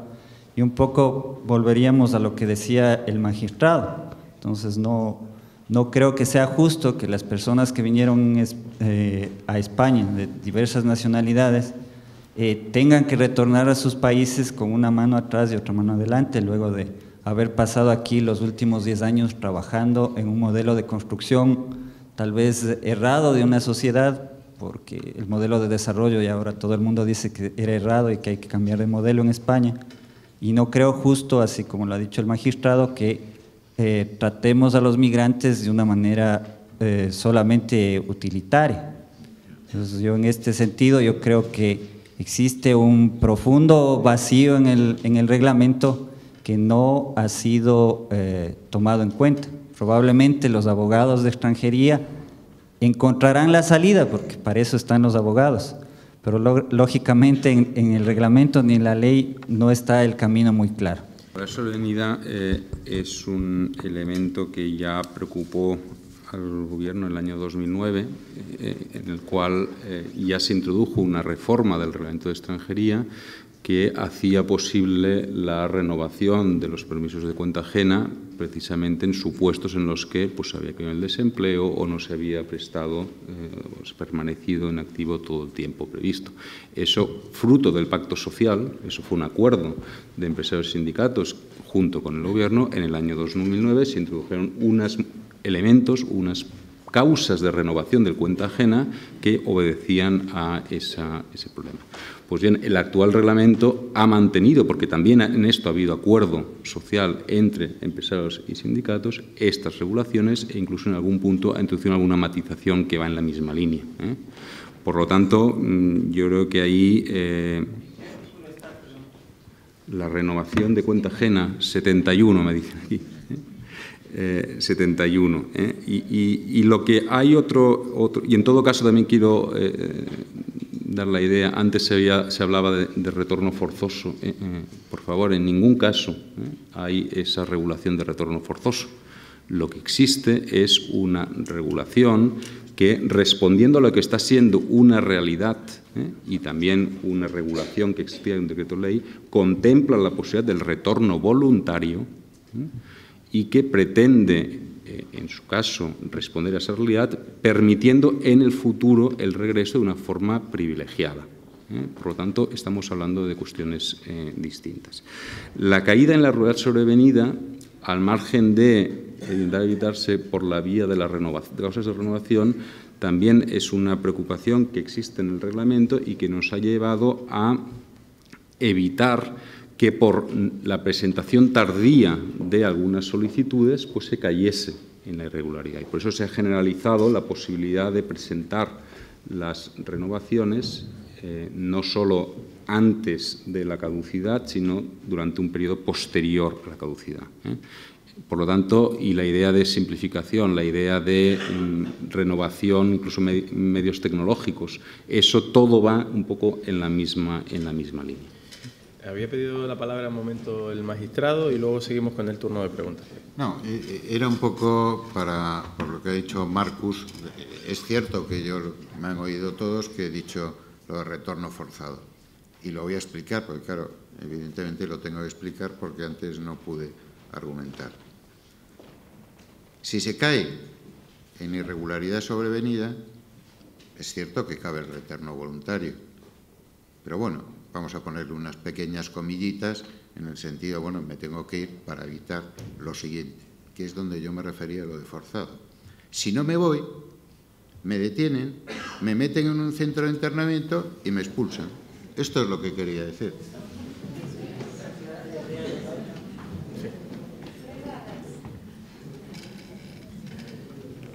Hola, buenas noches. ¿Este nuevo reglamento prevé algo con relación a los estudiantes cualificados que están aquí con residencia de estancia para que puedan cambiar a residencia de trabajo? ¿Contesta o recogemos unas cuantas y luego...? Sí, aquí al lado y vamos de izquierda a derecha. Yo estuve buscando en el reglamento, en el tema de la nacionalidad, no sé, tal vez no lo encontré, pero ¿cómo entender, por ejemplo, los tiempos para los latinoamericanos que requerimos de 2 años de estancia regular en España, pero resulta que el procedimiento puede tardar hasta 4 y 5 años? O sea, son tiempos que realmente no cuadran. ¿Por qué el procedimiento es tan largo y qué dice el reglamento al respecto? Lo otro, no sé si de Acoge, la red Acoge, han recibido denuncias de chicos de nacionalidad ecuatoriana, por ejemplo, o boliviana, cuya constitución pues prohíbe que en este caso, y desde hace muy poco, pues ellos puedan adquirir la nacionalidad como apátridas. En este caso ustedes han recibido denuncias, porque nosotros en el programa de radio sí las hemos recibido, de chicos que ya han tenido la nacionalidad, pero se les está retirando la nacionalidad. ¿Es eso legal? Y lo otro es que con este tema de los valores en España y de la Unión, al regularlos, ¿podemos entender los mal pensados que hemos fracasado?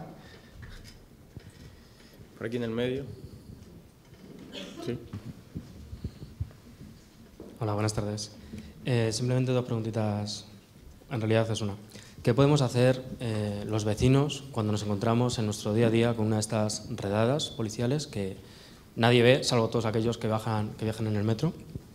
Y sobre todo, ¿qué podemos hacer ahora cuando 9 vecinos que participan en la iniciativa de Brigadas Vecinales de Observación de los Derechos Humanos han sido denunciados por participar, visibilizar y documentar estas redadas? Muchas gracias. Por aquí en el medio que hay 2 manos levantadas. Y la última por ahí de momento y contestamos a ver lo que da tiempo.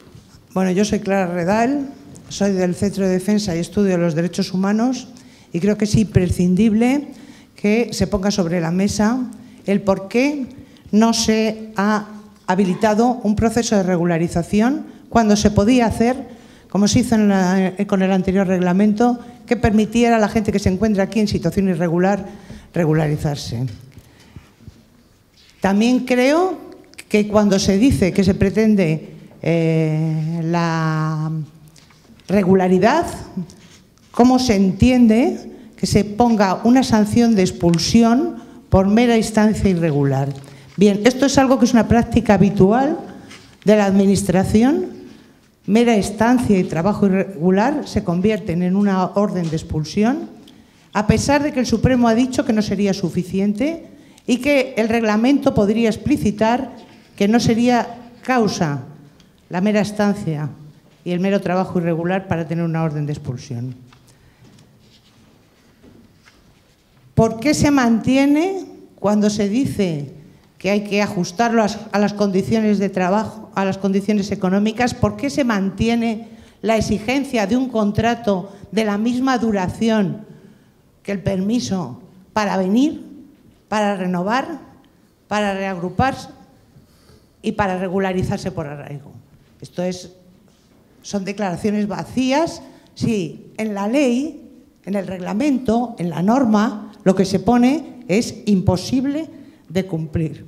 Y por último, creo que se debería abordar la situación de los inmigrantes inexpulsables condenados a la irregularidad y a la marginación de forma permanente. Bueno, ante semejante batería vamos a intentar responder ya en la mesa y luego a ver lo que nos da tiempo. Lo siento, pero si no, no podemos seguir.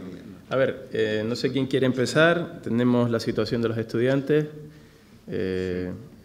tenemos la cuestión de la nacionalidad, casos particulares en los que hay denuncias en cuanto a la situación de bolivianos, etcétera. ¿Qué se puede hacer ante una redada?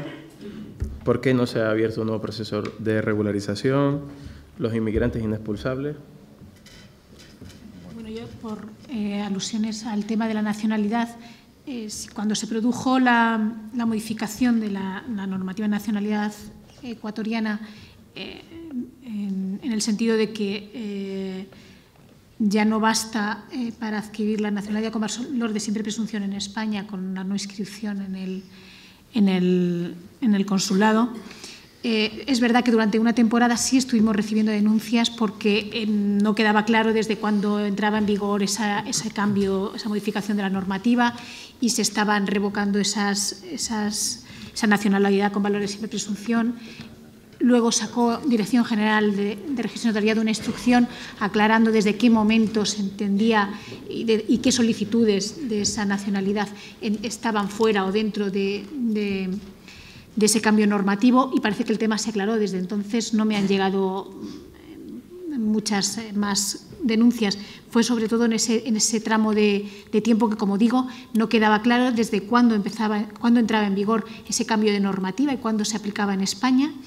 Y luego, pues con esta instrucción de Dirección General de Registro Notariado parece que se aclaró bastante el periodo. No te puedo decir más. Sí, para el director general, la situación de los estudiantes, la regularización o los inmigrantes inexpulsables. Sí, varias cuestiones. En relación con estudiantes, la regulación que hay en el reglamento pretende, por un lado, dos cosas. Agilizar la tramitación del permiso de estancia por estudios y también intercambio de alumnos y voluntariado, que es lo que establece la directiva, y por lo tanto hacer un procedimiento que también por una mejor coordinación entre consulados y oficinas de extranjeros haga que todo sea más rápido. Y en segundo lugar, prever en su caso la modificación, por lo tanto el paso de una estancia por estudios a un cuenta ajena y también en cuenta propia a través de la vía de la modificación de la situación. Por lo tanto, la preocupación que tenía la persona que ha preguntado se verá satisfecha cuando lea el artículo de modificaciones, porque se contempla esa posibilidad. ¿Perdón?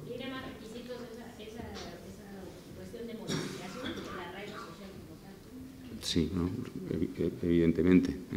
Se trata de pasar de una situación en la que uno está en un régimen regular de estudiante, de estancia por estudiante, a un cuenta ajena y que, lógicamente, ha de cumplir los requisitos del cuenta ajena, igual que una persona que pretendiese venir por esa vía. Por lo tanto, no hay... Bueno, es algo lógico. En relación con el tema de nacionalidad que se preguntaba, aquí, opera un poco lo que yo decía, el reglamento no lo puede todo. Los temas de nacionalidad son temas que no forman parte del régimen de extranjería, que por definición es el no nacional. La adquisición de la nacionalidad española está regulada en el Código Civil. Los desarrollos corresponden a las normas del reglamento del Ministerio de Justicia, y allí es donde se regulan los cómputos, los periodos para adquirir la nacionalidad española. Igual que es un tema también de adquisición de la nacionalidad lo que se refiere al arraigo familiar, ¿no? Que ahí me interesaría también destacar, porque esto fue objeto de mucha confusión cuando apareció el borrador, que lo que pretende esta nueva figura es simplemente permitir, tal y como acaba de decir, por otro lado, el Tribunal de Justicia de la Unión Europea en esta sentencia a la que se acaba de referir Cristina de hace unos días, simplemente se trata de proteger, en este caso, al menor que es español, de acuerdo con las normas españolas de adquisición de la nacionalidad, o se le presume español, pues proteger a sus progenitores si están en una situación irregular. Eso es lo que se pretende. Es una figura que, insisto, y que presente, como se trata de un tema relacionado con la nacionalidad, el cuándo hay esa presunción o no es algo que depende de las normas de adquisición de la nacionalidad y no del reglamento de extranjería. Por otro lado, evidentemente no hay un proceso de regularización. y no se quiere que exista un proceso de regularización. Eso fueron medidas excepcionales que en el pasado se tuvieron que adoptar, pues porque había una situación de irregularidad en unos números pues, importantes en economía sumergida. Eso se hizo en un momento determinado de forma excepcional. La situación no es la misma y, por lo tanto, se descarta de forma absoluta esa posibilidad.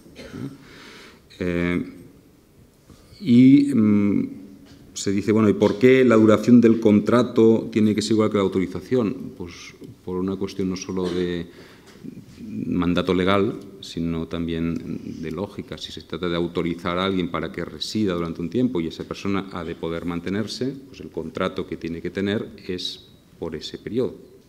Por lo tanto, la permanencia está relacionada con la necesidad que tiene el extranjero de poder mantenerse mientras se le autoriza en su estancia en España. Y el tema de la estancia irregular, de nuevo, ahí es una cuestión de ley. Es la ley la que tipifica como sanción la estancia irregular y el reglamento no puede ahí obviar eso. Y el tema de inexcusables sí que se prevé en el reglamento, de acuerdo con también la jurisprudencia de algunos tribunales, cuando se habla de revocación de órdenes de expulsión no ejecutadas o se habla de prescripción de órdenes de devolución y de expulsión también no ejecutadas. Yo, sobre este último tema, recuerdo el caso de las personas de origen indio que están en Ceuta hace 4 años, ¿no? Es un caso que hay que estudiar y que han tenido recomendaciones del Defensor del Pueblo y de otros organismos para estudiar su situación. Hay una pregunta que ha quedado, que creo que es la más adecuada para usted. ¿Qué se puede hacer ante una redada o qué va a pasar con esas nuevas personas denunciadas por documentar esas redadas? Vamos a ver. Yo en qué se puede hacer, pues no puedo decir nada, porque como soy juez de instrucción, además de juez de control, pues me podría caer un caso de una denuncia por una redada y me tendría que abstener, porque si no, además, me recusarían fulminantemente, ¿no? El tema lo ha sacado, aparte que es una realidad, desgraciadamente es una realidad porque yo no sé quién lo dijo, o sea, yo no vivo en un campanario, me muevo por la ciudad de Madrid y lo veo.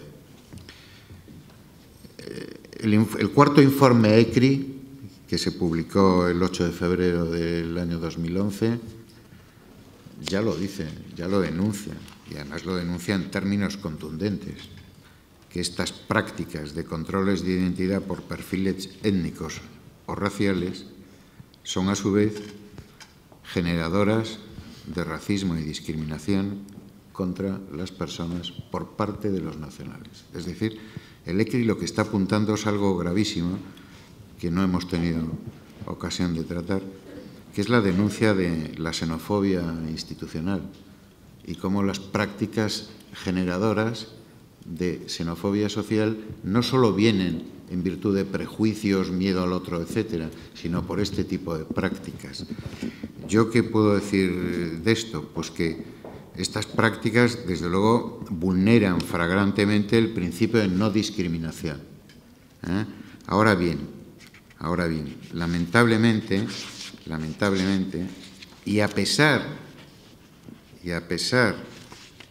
de que el informe ECRI indica que la representación permanente de España ante el Comité de Derechos Humanos de la ONU declaró que la legislación española prohíbe el uso de perfiles étnicos en la labor de los agentes de policía, resulta que la representación permanente de España ante el Comité de Derechos Humanos no se debe de estar enterando de lo que pasa, porque lo lógico es que si en el caso de la señora Lecraft, Rosalind Williams Lecraft, que arranca de una desafortunada sentencia del Tribunal Constitucional y que después el Comité de Derechos Humanos ha, diríamos, reprochado a España que esta señora fuera objeto de un requerimiento por el color de piel, una señora nacional española, pero de piel negra, lo cual esto es de locos, porque Fíjense a dónde llevan estas prácticas, que si en España o en Madrid, por ejemplo, aumenta el número de perfiles de personas de color nacionalizadas, es que puede llegar un momento que como tengamos perfiles étnicos, negros, indios y tal, nos veamos abocados a tener que entregar el carnet de identidad. Esto es sencillamente de paranoia total, de una estructura de sospecha que late en la ley. Nos hemos anticipado al estado de Arizona, nos hemos anticipado a estas prácticas, lo cual, hombre, no está mal, ¿no?, esto de anticiparse a los Estados Unidos de América. Bueno, el caso de Rosalind Williams, la verdad que desde mi punto de vista, usted no lo puede decir, pero es vergonzoso. No entiendo cómo ante las constantes recomendaciones de Naciones Unidas todavía no se reconoce por parte del Ministerio del Interior la situación. Había el turno de pregunta de esta chica, de la señora del fondo, por aquí otra y por aquí otra de momento. Bueno, y ahí serán las últimas porque ya nos vamos de tiempo y les pido mucha brevedad. Sí, yo soy Sara Sosa, funcionaria del Consulado de Paraguay en Madrid. Quería hacerle una pregunta específicamente al magistrado con relación a la retirada de pasaportes que están haciendo los policías a los extranjeros por estancia irregular, Sí, bueno, en las redadas o en las bocas de metros cuando piden documentos por controles que hacen normalmente, si esto es legal y en tal caso, bajo qué concepto legal lo hacen. Por otro lado, ¿qué garantías tienen los padres de estos menores nacidos en España cuando se van a solicitar el pasaporte de sus hijos menores en la comisaría, de que no le van a iniciar un expediente de expulsión como suelen hacer en mayor parte de los casos? Gracias. Vamos a ver, en relación con la retirada de pasaportes en controles de identidad o requerimientos, esto es ilegal. Es ilegal. Es cierto que se pueden retirar los pasaportes cuando, diríamos, una persona, los agentes policiales, constatan que está en estancia irregular y adoptan una de las medidas previstas en la ley, que es presentación periódica ante la comisaría, etcétera, o retirada del pasaporte. Pero lo que no se puede hacer es, en un control de identidad, me quedo con el pasaporte. Eso no está en ninguna ley. Es sencillamente lo que me está usted diciendo es ilegal. Ahora, no es ilegal retirar el pasaporte como una medida cautelar en el caso de estancias irregulares. Estancias irregulares que quiero aprovechar también aquí, porque claro, lo que ha dicho Marcus, pues es cierto. Pero vamos a ver. La jurisprudencia o el 118 de la Constitución, nos olvidamos de él, que obliga a que todos, y por lo tanto son todos los poderes públicos, deben acatar las sentencias y resoluciones y por lo tanto la jurisprudencia, yo creo que lo que se ha apuntado es lo siguiente. ¿Por qué sistemáticamente, por mera estancia irregular, se detiene, se lleva al juez de instrucción, se solicita sistemáticamente el internamiento, a pesar de la existencia de una jurisprudencia que dice que debe ser la sanción de multa y solo excepcionalísimamente la sanción de expulsión? Y claro, aquí plantea un problema mucho más arduo que yo no he podido tratar, que es que sistemáticamente, a su vez, se está tratando la mera estancia irregular, abriendo los procedimientos preferentes de expulsión con motivaciones abiertas, porque encima la ley y el reglamento, que en mi opinión podía haber desarrollado el concepto de indeterminado de carencia de documentación suficiente, B, obstaculizar o impedir la localización, y C, ese monumental riesgo es que yo no veo a un inmigrante que sea un riesgo para la seguridad pública, la seguridad de la nación, en fin, solo faltaba, no lo entiendo. Pero bueno, vamos a quitar el apartado C. ¿Y por qué no se concreta, por ejemplo, pues que no tenga ningún tipo de domicilio ni pueda? Pero es que sistemáticamente en los procedimientos que nos llegan a los juzgados es ya una coletilla estereotipada de no dar razón suficiente y no dice nada. Y lo mismo está pasando, aunque ahora menos, con el sistema de régimen de entrada. ¿Por qué nos obliga por vía reglamentaria a que, pero conciso además y detallado, oiga, si usted alega que son inverosímiles los motivos alegados para pretender entrar en España, como está pasando en casos que han sido, pero sangrantes? Oiga, diga por lo menos por qué yo no me creo que usted viene de turismo, dígamelo por lo menos, y no diga cosas tan peregrinas como es que no justificó las playas de la Costa Brava a las que venía a visitar. Sí, buenas tardes. Soy Paloma Viro de CEDEU. Para el director general quería comentar, nosotros damos por hecho que la principal discriminación existente es que haya una legislación especial para la inmigración.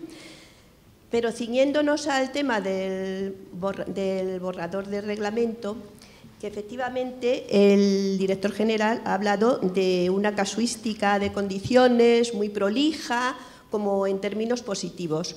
Pero una vez que nos ponemos a leer las condiciones que se ponen para la entrada regular, para la renovación de permisos, para el arraigo familiar, para la reagrupación familiar o para el arraigo, etcétera, pues se ve que muchísimas de esas condiciones son prácticamente imposibles de cumplir. Entonces, ¿qué pasa? Pues que cada vez se va abocando a la inmigración más y más a la irregularidad. Y mi pregunta es, ¿cómo es posible hablar de integración cuando se está condenando a la irregularidad? Y luego, pues, otra pregunta para el magistrado. Vemos que está calando mucho en la sociedad el discurso discriminatorio generado por las políticas de inmigración y no conseguimos que quede relegado por la primacía del principio de universalidad que la Declaración Universal de los Derechos Humanos establece y que el Estado español ha suscrito y que figura en la Constitución y que figura en la misma ley de extranjería. Y la pregunta, por favor. Entonces, la pregunta es, ¿por qué cree que no se consigue esa primacía de los derechos humanos institucionalmente? ¿Por miedo, por ignorancia, por etnocentrismo, por racismo, por miopía histórica? Muchas gracias. Vamos a recuperar las últimas preguntas y ya las respondemos directamente. Por aquí habían pedido la palabra antes. Y luego aquí delante íbamos a... Lo siento, pero es que si no, no vamos a terminar. Bueno, este señor del final, el último ya, porque si no... Y rápido. Bueno, las preguntas. ¿Ustedes consideran que con ese reglamento no queda abierta la posibilidad de que en algún momento algún grupo político pueda reformar el reglamento para, de forma discrecional, echar atrás las partes que están considerando en el reglamento para defender, entre comillas, al inmigrante?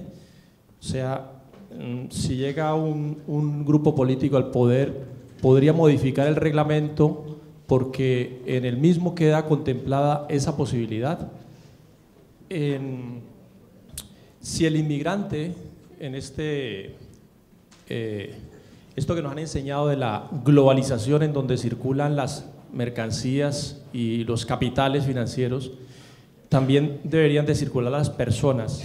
Por lo tanto, los inmigrantes, la gran mayoría de los inmigrantes están aquí por cuestiones fundamentalmente económicas, fruto de esta globalización, y los inmigrantes han llegado para quedarse. ¿No se estaría de alguna forma institucionalmente encanallando a la sociedad española, ya que la mirada del otro, históricamente, siempre ha sido utilizada para considerar y alimentar el miedo hacia lo desconocido? ¿No creen ustedes que con ese reglamento, con esa discriminación hipócrita que se mantiene en el reglamento, va a agotar todo el tiempo? En últimas, no se está de alguna forma incentivando a mediano plazo fenómenos de xenofobia y racismo en la sociedad colombiana? En la sociedad española. Muchas gracias. Muy rápidamente las dos últimas preguntas, pero les pido que hagan la pregunta. Muchísimas gracias. Santiago Urbina, encargado de la sección consular de Nicaragua.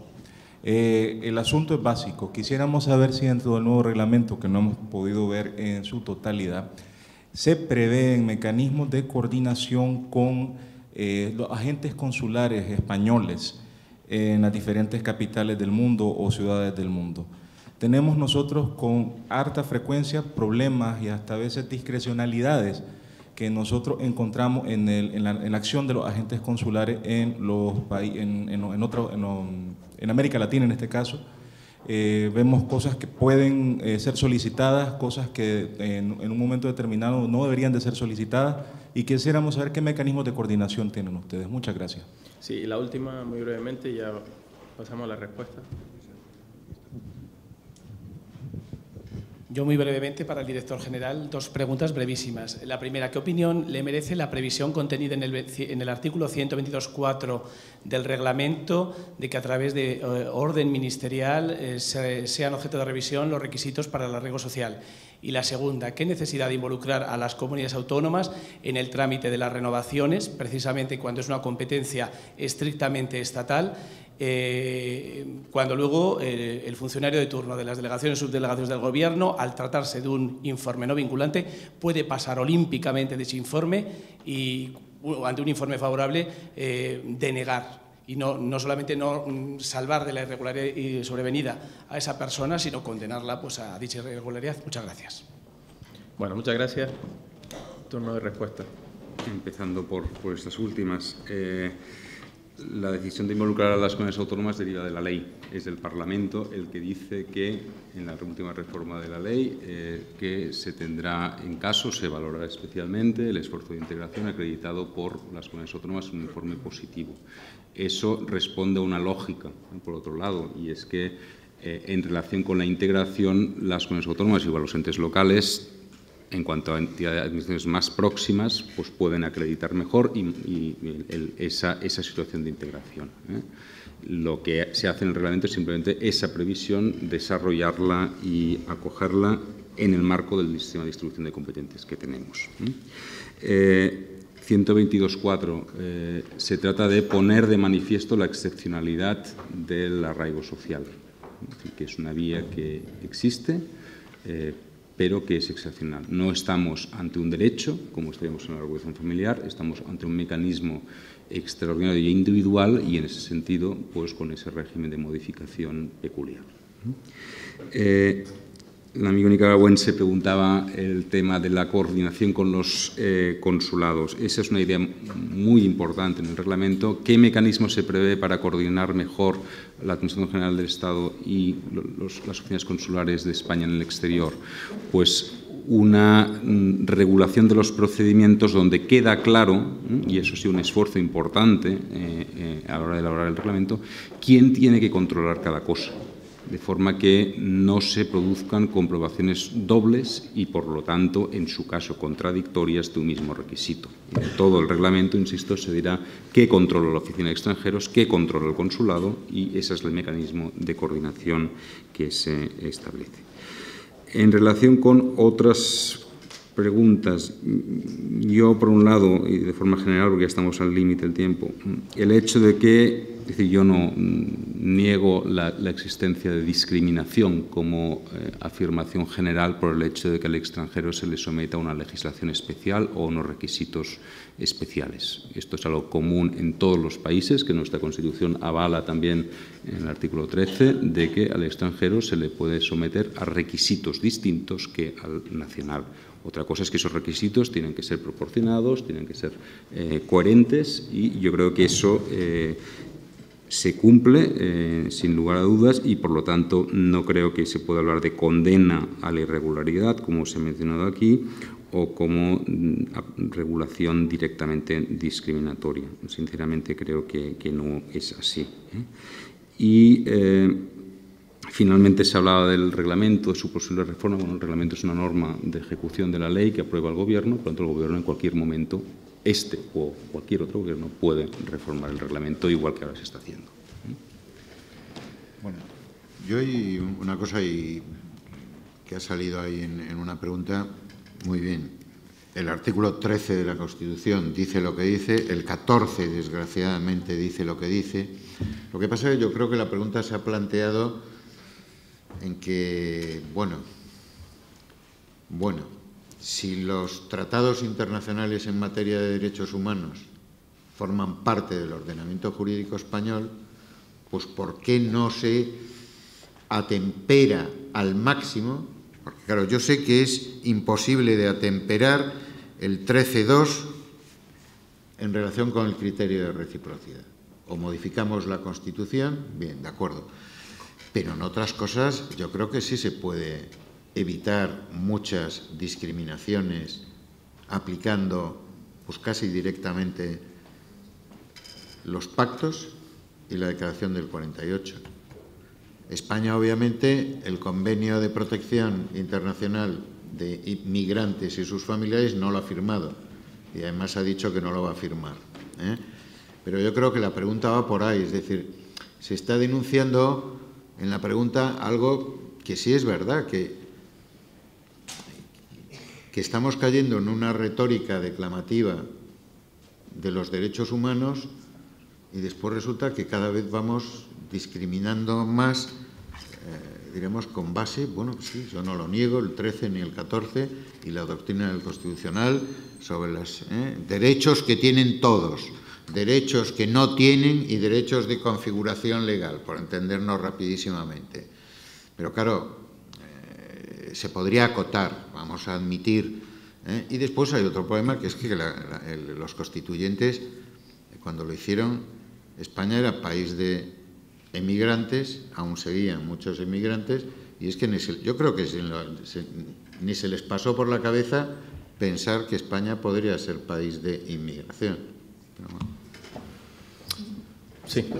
Bueno, por comentar un poco lo del artículo 122.4 y lo que ha comentado Marcus sobre que no es un derecho y la excepcionalidad del mecanismo que da la posibilidad de que se modifique a través de orden ministerial, simplemente comentar que desde el foro y es de doctrina del foro para la integración social de los inmigrantes se piensa que es un mecanismo tan importante, excepcional, pero tan importante que es el único que en este momento es capaz de evitar lo que exactamente se quiere evitar, que son las regularizaciones extraordinarias que hubo en otro momento. Es la única válvula de escape que queda en el reglamento para evitar esas regularizaciones extraordinarias en las que caeríamos si se restringe por orden ministerial esos requisitos de acceso.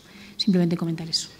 Bueno, desgraciadamente nos quedamos sin tiempo. Ha sido una hora de casi 55 minutos de debate. De nuevo, dar las gracias a Casa América por propiciar este encuentro y sobre todo a los ponentes, porque creo que han aportado muchísimas cosas interesantes. Gracias.